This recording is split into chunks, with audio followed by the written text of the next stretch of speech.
आजच्या पटानिमित्त खोडपे साहेब बोला। आजच्या पटानिमित्त सांगायचे झालं तर हे आपले कास्तकार बंधूचे शंकरपट म्हटले जाते।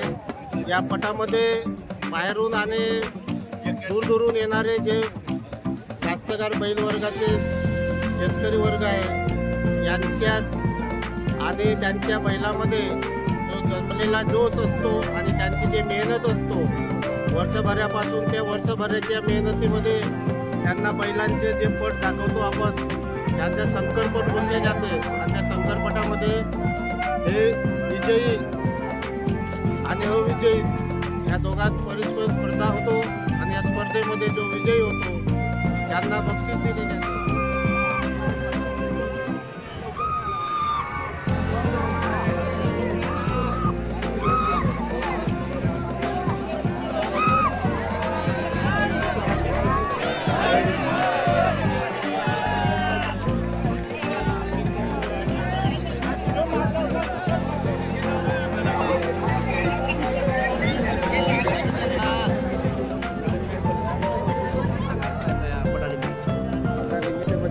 गावची परंपरा आहे, त्या परंपरेनुसार आम्ही पटाचं आयोजन केलेलं आहे। सर्व कास्तकारांना म्हणजे त्यांना पहिलं पोचता यावा, त्यांची शेतीसाठी उभी नाही का, आणि त्यातल्या त्यात मनोरंजन वा सर्वांना म्हणजे पट बघण्याकरता येतात, जे कुठंतरी नातेवाईक त्या संबंधाने एकत्र येतात, त्याच्या पटाचं आयोजन करण्यात आलेलं आहे।